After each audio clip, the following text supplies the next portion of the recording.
Hi, this is Nick from BikeTalk. I'm with Jason Henderson. He's a professor of geography at San Francisco State University, and with Adonia Lugo, who is the Equity Initiative Manager at the League of American Cyclists. Hi, guys. Good morning. Jason, Adonia, hi. So, now the topic is cycling is a human right, and I guess maybe we could start by just framing it in terms of what we think that means. Should I go ahead? Yeah.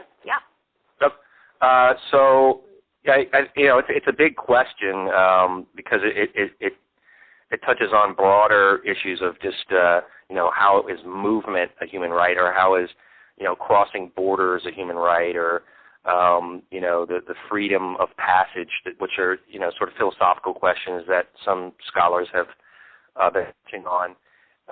And then also it touches on this notion of the right to the city, which where I live now in San Francisco is a huge political issue, because we have the non-property class, the renters, and so on, facing massive displacement from a city that many value, many feel part of, and so it sort of spins off of that.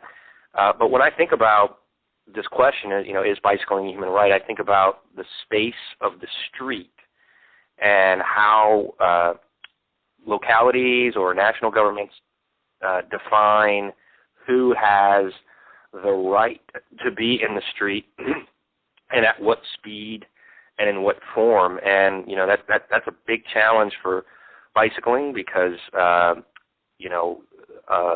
for bicycling to really be both appealing and practical to a larger population, we need to think about things like being able to ride safely side by side, or even three abreast.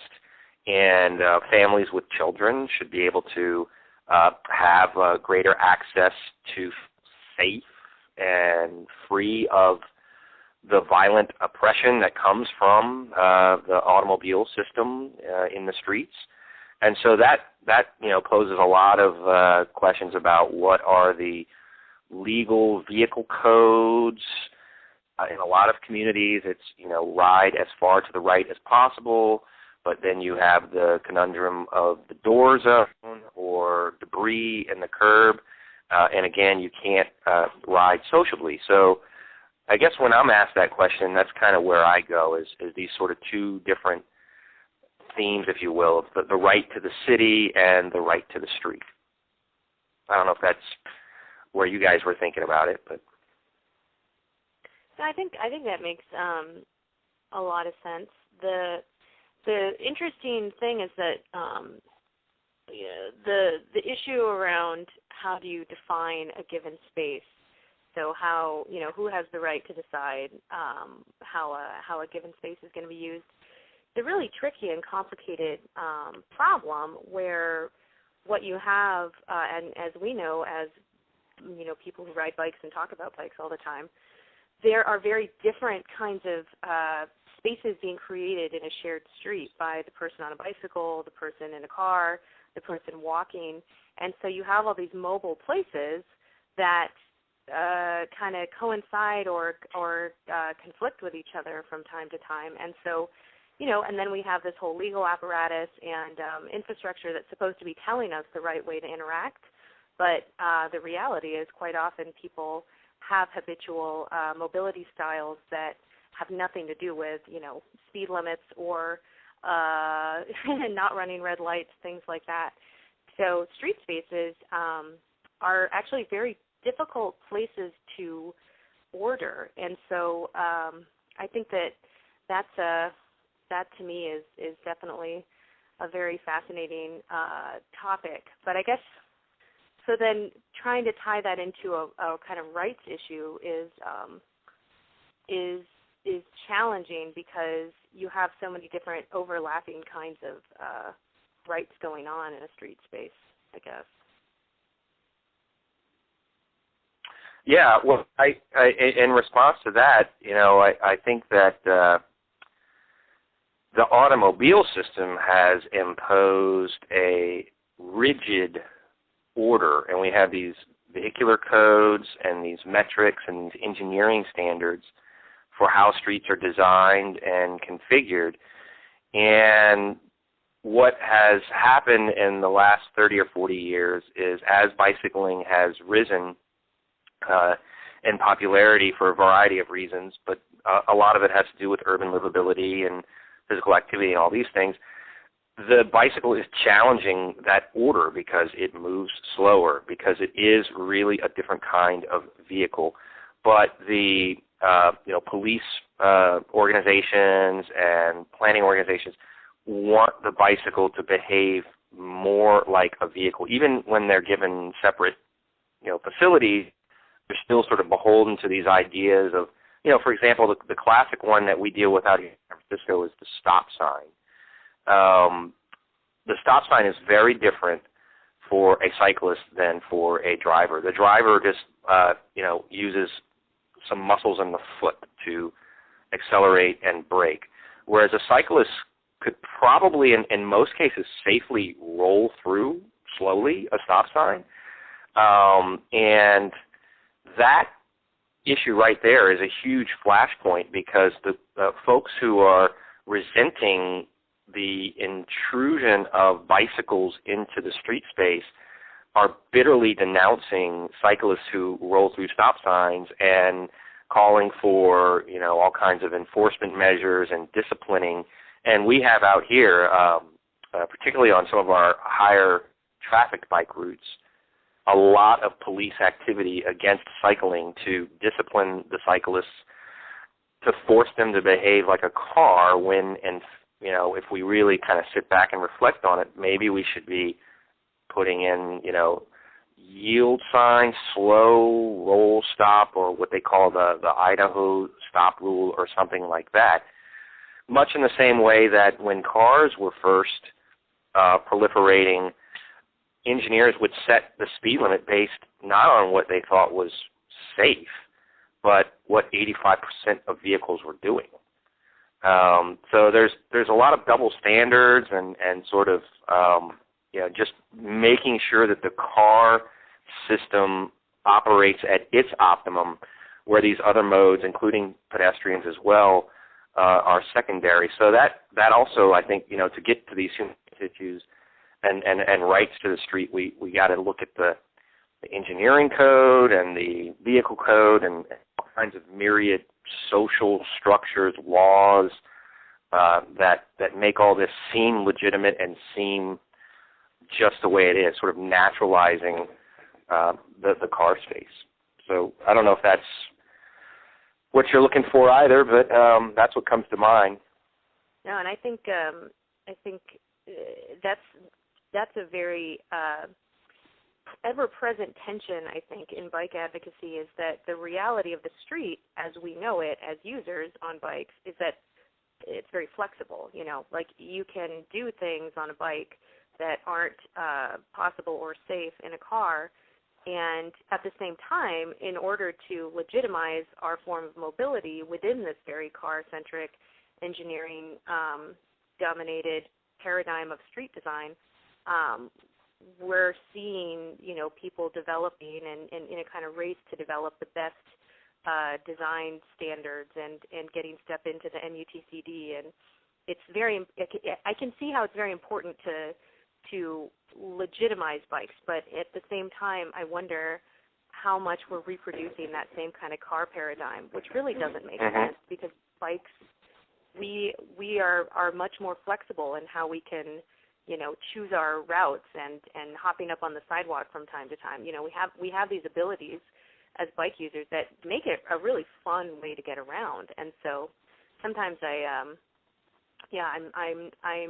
wondering how much we are sacrificing in kind of kowtowing to that need for order that comes from that car paradigm.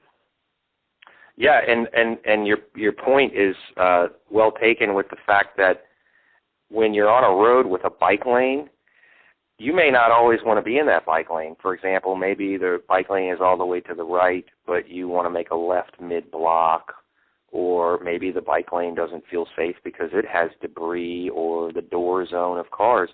And you're technically, at least in California, you don't have to be in the bike lane. However, 99% of motorists think, oh, you have a bike lane, you need to be in that bike lane. You can't be in the rest of the street. That sort of engineering and delineation can be problematic. And, I mean, one of the ways I look at this is if a city like San Francisco gets to that 20% mode split that it says is its ambition and goal, in a way, bike lanes are going to be kind of irrelevant. Because they're not going to be able to handle all those bikes. So we're just going to be oozing and pouring out all over the streets. So maybe that's, maybe you hit a critical mass where, it just flips. To me, that would be a beautiful day. But the challenge is how do we get to that 20%? Because we got to get people thinking and feeling safe and comfortable in the space. So we got to get that. It's that between the 5% and 20% where we are right now. Well, and I think that's like the ostensible goal of bike infrastructure is facilitating that shift, right? So creating spaces where people don't have to feel embattled and they can ride bicycles. But it is interesting to me that when I've talked to bike planners and people who do infrastructure work, they don't always have that in mind. That really, if we were planning to change that mode share, the infrastructure is going to become irrelevant at a certain point, Mm-hmm. So it's like, if we buy into this car engineering paradigm and have to have, all of our bike spaces designed according to these standards, but what we're envisioning is actually a time when there will be so many people using bikes that they're not going to fit in these cycle tracks or bike lanes or whatever. I think thinking about it that way lets you see the infrastructure in a different light, and then that also lends itself to the fact that in the meantime, while we want infrastructure to do this, making bicycling more attractive and feel safer thing, there's also the issue of infrastructure taking on other kinds of meanings, which then ties into that gentrification issue. So if something like a bike lane or a cycle track is seen as a symbol of urban sophistication or some kind of forward-thinking, sustainability-oriented lifestyle space, what we're seeing across the U.S. right now is different mayors of big cities noticing that effect and pushing for bike stuff, maybe because they want to get more people on bikes, but also in the more immediate sense so that their cities appear to be desirable spaces. If you think about there being this creative class population that gets to pick and choose what cities to settle down in. If your city is the one with the best bike amenities, then that gives you a little edge in this in that competition to get economically mobile people. So infrastructure, what is it doing? Well, we want it to be making bicycling more populist, right? Like that's the ostensible goal is we want everyone to be able to get on bikes, and by creating these zones where you don't have to be aggressive, you can just ride your bike. That's the ideal. But there's just this reality that when we're making changes to shared urban spaces, property values change, and displacement effects can happen as a result as well. So, is there what's the thinking on what comes first, infrastructure or the people to use the infrastructure? I mean, because if you just build the bike lanes, you can't assume that people will then fill them, right? I mean, should you develop like a groundswell of support before you do the infrastructure? I mean, well, that's going to vary city by city, but I have an interesting antidote to that question, which is that out here in San Francisco, the city started to build bike lanes a little more quickly in the early 2000s. But then there was a vitriolic lawsuit against taking away car space and putting in bike lanes.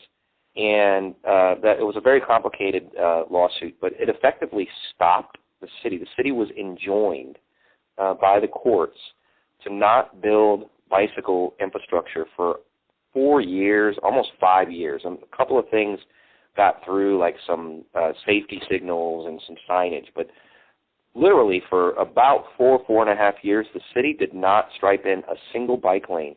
And yet, through that decade, from 2005-ish, 6-ish to 2010, bicycling boomed.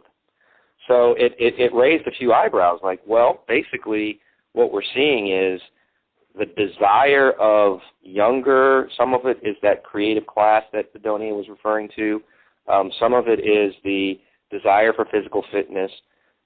Unfortunately, some of it is also because the public transportation system, which does have very good service but is mired in traffic, in many parts of San Francisco, it's faster to ride a bicycle than to take the surface transit, and also the limits on parking in downtown San Francisco and in the inner neighborhoods. All of that converged and led to a bicycle boom in the city, despite nothing getting laid down for almost 5 years. Mm-hmm. So that, I don't know if that turns the building and they'll come on its head. What it really has done is it's shown that now they need to really do, instead of just dinky little bike lanes next to parked cars, which is what they were doing before, they're more at least considering cycle tracks, considering pilot projects that can be done at certain intersections and ways to really accommodate more and more cyclists, particularly on some of the main streets. Unfortunately, as well, it has now become entangled with the tech boom, which, if you've been looking at the papers and blogosphere recently, most of the anger is now being directed at what are called Google buses. But the mix is also the bicycling issue. Less so, I'm getting a sense that it's less so here in San Francisco aimed at bicycling, but I know that it's come up in Portland and I believe in Washington. It's come up a lot in Oakland, where the discussion of bicycling gets tangled in with this gentrification thing. And I would say, going back to the question of, if you build it, they will come, or there are alternatives to that. What I've tried to argue through some different writing projects has been that, we we are a weird social movement, bicycling, because we often overlook the social movement that we're part of, and we end up, especially in recent years, with the shift from vehicular cycling as the dominant kind of ideology in the movement to this more facilities-oriented approach, we often overlook our own role as human infrastructure in creating social spaces around bicycling and in creating excitement and energy around bicycling. And so I actually wrote a chapter for the book that came out last fall that was celebrating the 20th anniversary of Critical Mass. And the chapter was about how Critical Mass in Los Angeles, which started up in 1990, oh my gosh, I can't believe I'm forgetting this, 97 or 98, led to the growth of a bike movement there. And so that eventually has had effects on the built environment. But, we do a lot of our work at bike collectives, on group rides, spending time together as bike users and telling each other how to get around and dealing with with an infrastructure network that's incomplete or hostile. So there, it's, funnily enough, this is just something that's been so overlooked that we don't really know how to measure its impact or really how to build more of it. So I think that's why there's a growing number of bike researchers like myself and like Jason who are looking more to interviewing and ethnographic participant observation to understand a little more what's going on with bicycling and trying to kind of flesh out more these models that focus on road design. as the main driver of change. Yeah, and well, I think Adonia is right about the at least critical mass in its early years in wherever it gets started. Certainly in San Francisco, critical mass was very, very important through the 90s and early 2000s. And then there was this, what they call out here Sunday streets, which is like a ciclovia down in Los Angeles or in Latin America. And that, anecdotally, I don't know that anyone has like interviewed participants in ciclovias or whatever, but anecdotally I know that people with children who take their children to these events are saying that their children on Monday morning are like, how come we can't ride our bike to school? We rode all through the street, and it was safe and fun. And also people who are afraid to bicycle in the city will go to an event like Sunday Streets, where in Sunday Streets for the listeners, it's where they close the street to cars and open it. We call it open streets, I think, to pedestrians and cyclists. And it depends on the route configuration, how it works. Sometimes it doesn't really work for bikes, but the larger, longer routes work well for bikes. And people will bike in San Francisco and see that it only took them 5 minutes to go from, a mile and it creates this sort of spatial recognition that it isn't really that the distance, or even in some cases the hills, because there are ways to go around hills or to have gentler grades. And people just kind of see by these events. These events are important because they also, the Sunday streets are also, because they're legitimate in that there's, parking and traffic officers who are allowing it to happen. People feel like, they're not being scofflaws, and so they come out and, I think on Monday morning they're looking at the city differently. I think we just got a new caller, right? Is this Elizabeth? That's right, yes. Are you able to hear me okay? Yeah, you're great. Fantastic. Loud and clear. Can you introduce yourself and your organization for us? Yes, thank you. My name is Elizabeth Barner, and I work for the CTC, which is a national cycling charity in the UK.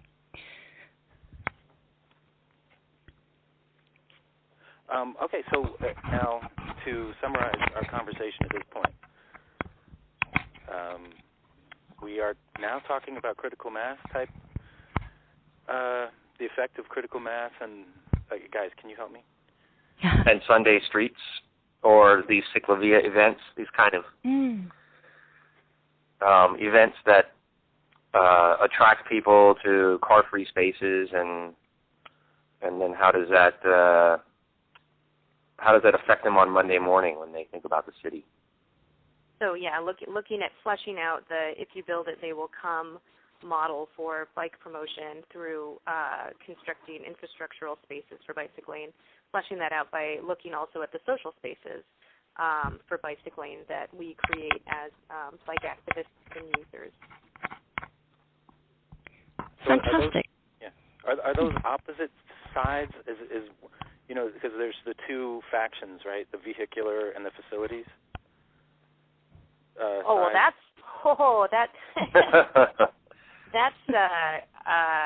I think that's a really interesting question, but I want to hear what Elizabeth has to say. And then the vehicular cycling issue is very complicated because unfortunately there's been extremes when really there should be a much bigger middle ground, since basically all of us are vehicular cyclists, unless we somehow magically are living in spaces where we never end up using shared roads. But the ideology of vehicular cycling is a way more kind of codified end of the spectrum. So, can you just define it real quick in case anybody is new to this?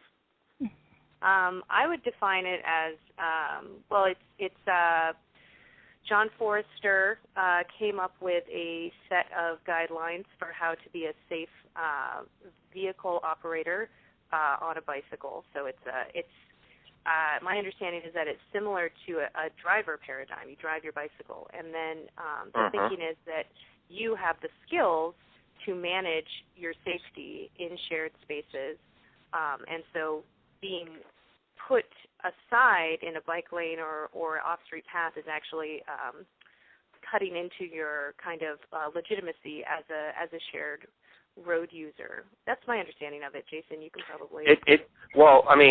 Just one step further is that the idea is that you look at the, county or state vehicular code for how motorized vehicles are supposed to behave, like what are the signaling procedures and speed should you be maintaining and where you should be in the street. All of that is codified in, these legalistic, long documents. And basically the vehicular cyclist is read that, behave that way. So if you're approaching a major interchange that's, 6 lanes of traffic and you're trying to make a left turn, you use your hand signals and make your way across each lane as if you were a vehicle, and I guess you're somehow supposed to maintain, 20 miles per hour or whatnot, and you signal and you get into the left turn lane that the cars would get in and then make the left. Maybe 1 or 2% of the American population is going to do that. A bicycle may take a different kind of turn, maybe use the same crosswalk or, something like that, which all of that is not in the vehicular code. So, it can get really rigid with the way you're supposed to behave and use signals. And I'm not saying that bicyclists shouldn't use signals. Crossing multiple lanes of high-speed traffic in order to make a left turn, signal or not, is not what most people are going to be able to do. But right now it's kind of seen as an either-or thing, that you either build infrastructure or you advocate for cyclists to behave more like vehicles? Well, or I think as Adonia might be implying, and I'm certainly fine saying, we just start taking the space. Ride sociably. Like I said about San Francisco, for 5 years, nothing got laid down. The majority of these people who took on cycling, they weren't thinking, oh, yeah, I'm going to follow the vehicle code. No, they're rolling through stop signs. They're trying to just make do in the spaces that's the way it's configured and available to them. So, kind of like the middle ground is to just ride as you feel safe and,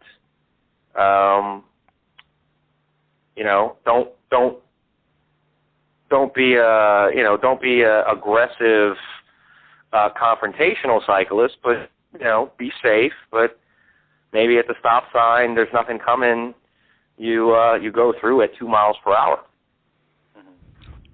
So, Elizabeth, one of the things that you talked about the cycling charity doing is creating 20-mile-per-hour speed zones. And also you go into schools and you educate children, right, about how to ride? That's right. So maybe those would be sort of related to what we're talking about. I think they are, and I think as much as one person can speak about some of the UK experience, I have the feeling that where we might be, maybe as a country, maybe as England, maybe as the bits that I know, is we've tried for quite a while to hit education really hard. And there are some amazing programs here. Probably the flagship is Bikeability. It's nationally funded. National government gives local government £40 about for each child, 10, 11, 12-year-old child, they manage to give some cycle training to. And not just some cycle training, 8 hours, and 6 of those hours are on the roads and in traffic, is quite specifically vehicular.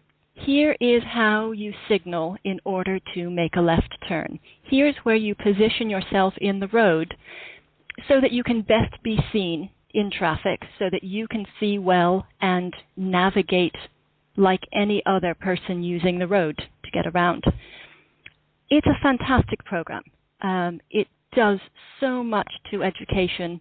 It does so much to giving kids the they live to get around. It gives a lot to parents to feel that their children are safe. But still, the single biggest thing that I hear, and my entire role is to help people into cycling who are showing some glimmer that they'd like to cycle. The single biggest thing that I hear is, I am afraid of the traffic. I would never ride in that. I wouldn't send my children out in that. Just won't do it. And I think enough of us times to say, you know what? Let's start adding infrastructure to our mix. There are some roads that are perfect for taking the lane, everything here is mine, but at the point where I need to move over 2 lanes of traffic, nope, I need dedicated infrastructure. And my litmus test for is it good enough infrastructure is, would you send a 10-year-old on it? And I think that's the discussion we're having about, am I part of traffic? Am I blocking traffic? Do I want to be separated from traffic? Is that cycling has to be not terrifying and ideally enjoyable if we're going to have it be part of the mode of transport that people use. Does that chime with other people's experiences? Yeah, I think that ties in really well with what Jason was saying earlier about the need for sociable spaces for bicycling, and how that is one of the equity issues that we have here in the States, is that you are expected, if you're on a bike, to be as out of the way as possible and not be spending time with other people sharing road space. And I think some of the... Well, we were talking earlier about how, at least in the U.S., there's this expectation of riding as far to the right of the road as possible, which I know in England it might be as far to the left, I think, right? But anyway, you're supposed to be out of the way, out of the flow of the vehicular traffic. And then what that does is parents who might want to cycle with their children to and from school, it's a more comfortable, safer experience, plus a social experience to ride side by side with your children and talk to them. But here, unless you're on a fully separated path, the expectation is get out of the way, even though most of the cars have one person in them and are 6 to 8 feet across, wider than any 2 or 3 cyclists riding abreast. So there's a kind of a crazy equity issue going on there, where a motorist expects everybody to get out of the way, even if they're taking up 180 square feet as they're moving through space. I think there's also a huge equity issue about who owns the design of the place where you live, who gets to have a say in how public space is used and what it's used for. And that notion that you have a right to drive a polluting vehicle through it, I think should be questioned.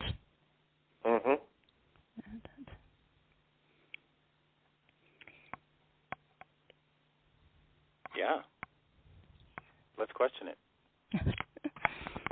I think, too, one thing that's been on my mind, again, this kind of theme of how do you connect grassroots bike energy with planning, policy, and advocacy.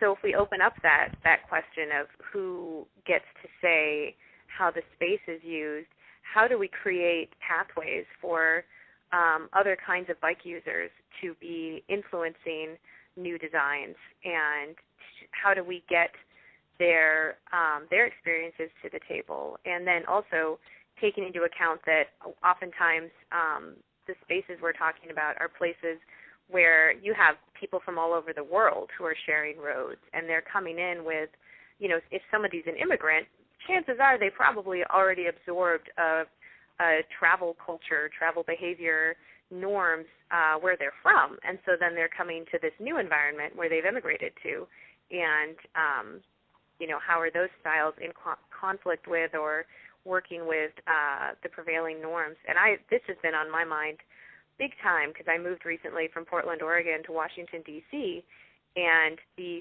street norms are so different. The way that people drive, the way that people bike, the way that people cross streets as pedestrians. And it's I think I've heard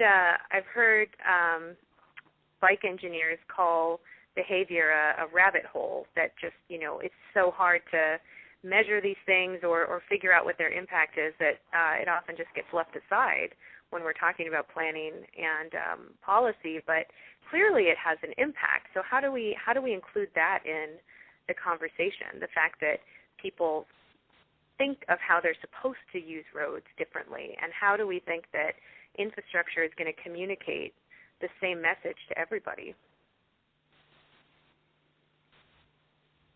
Yeah.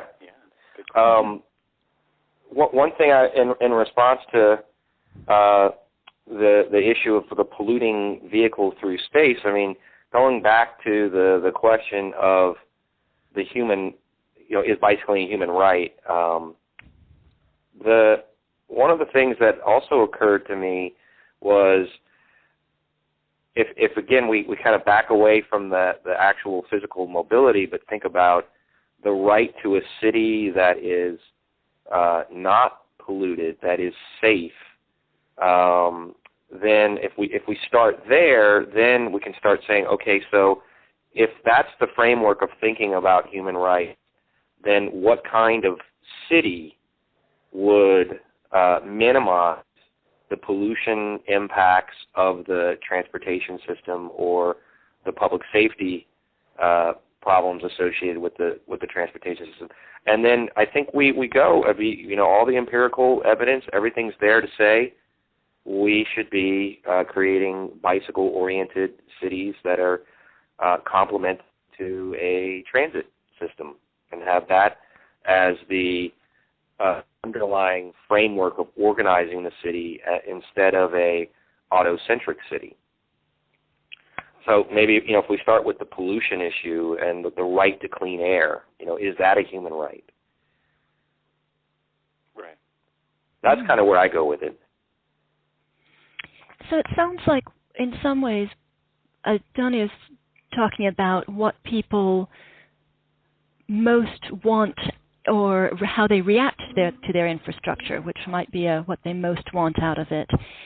And you're talking about a design around a right to, in this case, to be pollution-free. So it sounds like in our ideal world, we're trying to solve a problem that goes, we convince enough people that being pollution-free is what they want to do. That the way they enjoy a city or enjoy any of the space where they live includes being pollution-free. And I have to say that a lot of my experience, which is very much giving people the opportunity to cycle who don't currently do it, is that people like cycling.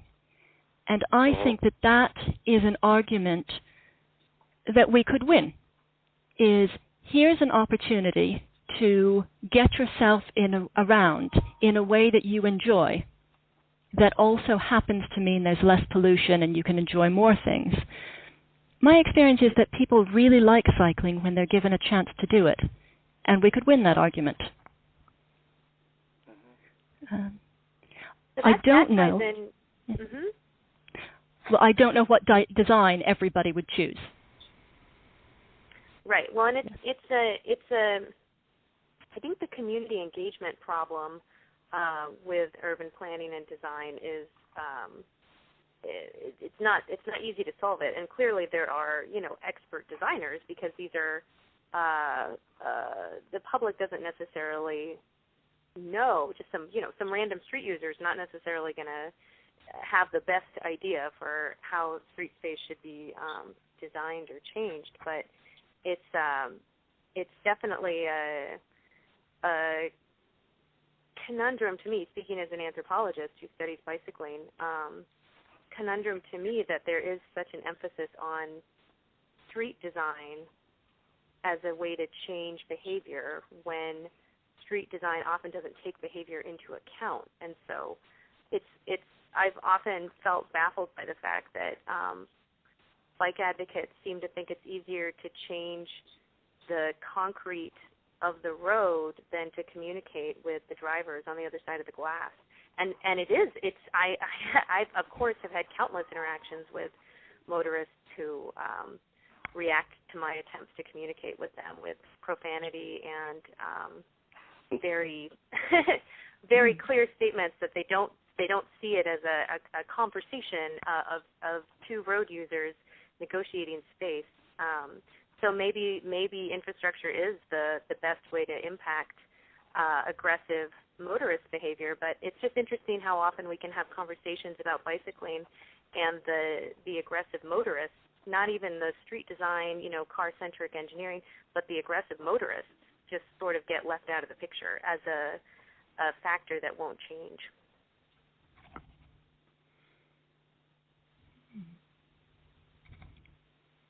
Well, the issue that we have here with aggressive motorists is that it's related to so many other things. I think not to be an apologist for aggressive motorist behavior, because it is a major social problem, but what you get is a sense of entitlement that it is the individual's right to cross vast distances very, very fast and to be able to park at the door. And so any impediment, whether it be a cyclist or other traffic, I often try to tell my friends who cycle and experience road rage not to take it too personally, because actually the road rage motorists, they do it to each other too. Within a span of a few minutes, that same person who just honked at you and cursed at you is now stuck behind a queue of cars banging on the horn. So there's this deeply ingrained sense of entitlement that the individual, and it relates, I think, also to this sense that the car is a kind of private property. And so this private property, which in America is on this elevated, privileged pillar of almost like a religion. So people think of their cars as this. It's this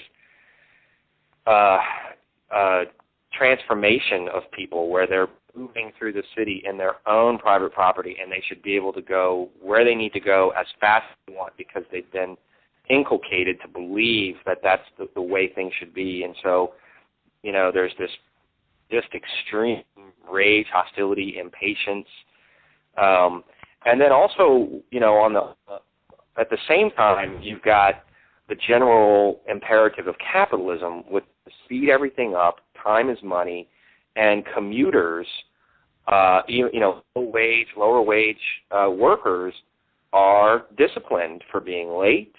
Their commute is a huge part of their day that they're not being paid for. And so you get these other sort of complicating factors where the economic system of capitalism basically compels people to feel entitled to the speed that the car system is supposedly going to provide. So there's a lot of sort of complicated converging factors in this issue. And then you have us poor cyclists who are just, we're the easy target. We're the slow-moving, lumbering bicyclist in the street, and that we should be out of the way. I think. Oh, go ahead. I guess what I was thinking about when you were talking about that is the frustration of drivers, the anger of drivers, that they take it out on there's the cyclist in the way, that sort of thing. And a little bit like this sort of old-time critical mass idea of we are traffic, there's a problem in there of not enough cyclists, of what's normal in your day. If it's normal in your day to pass 100 cyclists while you're in your car, then cycling is normal. They aren't in your way. They aren't a problem. It's just another form of transport using the road. If what's normal to you is to pass two, and therefore they're holding up everything, and they are the anomaly that is wrong, then cyclists are a problem, and that's another place where you direct your frustration and anger if you're frustrated and angry and driving. And one of the things I wonder in terms of the solution of that is not targeting can we get people less angry, but are there multiple ways, things that we can employ to get enough people cycling that it's normal, it feels normal to us as cyclists to be out. Drivers are more likely to see us, to expect to look around for us. And I think as we talk about that between possibly design, possibly education, possibly just the introduction to more people to cycling, that I wonder if some of the beginnings of solving that is not solving the anger, but solving there need to be enough cyclists for this to be normal. Do we know good examples of where that increase has happened, where there have been enough change? I feel like Kevin Main would be a good voice here because he always has, success stories. I'm sure you all do. Don't you? Certainly in the UK, some of the economic downturn may be related to an increase in cycling. We think over the last 5 years in the town where I live, cycling numbers have doubled. But there is much more of a sense of seeing people out on the road.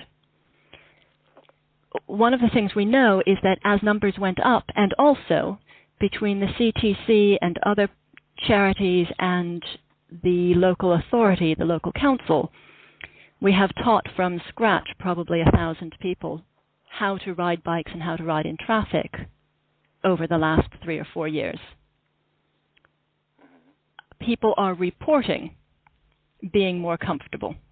They're reporting some of the less negative impact from drivers.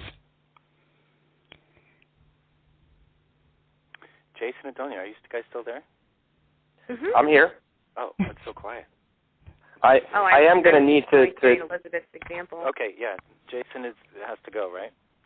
I need to go at 10 o'clock, which is now about 2 minutes from now. Well, do you want to? We could keep going with Elizabeth and Adonia for a few minutes also, or we could wrap it up. What do you all think? Oh, certainly don't wrap it up just on my account. So we'll keep going. going. I keep going too. Okay. It's present wrapping season, so I've got stuff to attend to before holiday travel. But I would love to do a follow-up chat and talk more about this question of how do you develop a robust model that has this multi-pronged approach to promotion, and some examples of that. Okay. That sounds fantastic. And I'm sorry that I missed some of those key beginning bits of what's come before. Well, we can follow it up next month if you guys want. Well, thank you all, three of you, and happy of holy days. Everybody ride safely. Yeah, good talking to you guys. Here. Okay. Thanks Bye-bye. again, everybody. Bye-bye. Bye-bye.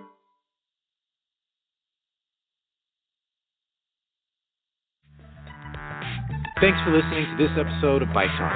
If you want to hear more, go to kpfk.org, navigate to Programs, and choose Bike Talk. On the Bike Talk page, click on the Archives link to play or download shows posted in the last 4 months. Go to biketalk.com and copy or click on the RSS feed link to subscribe. Our Twitter handle is BikeTalkPFK. On Facebook, we are Bike Talk. You can become friends and join our group.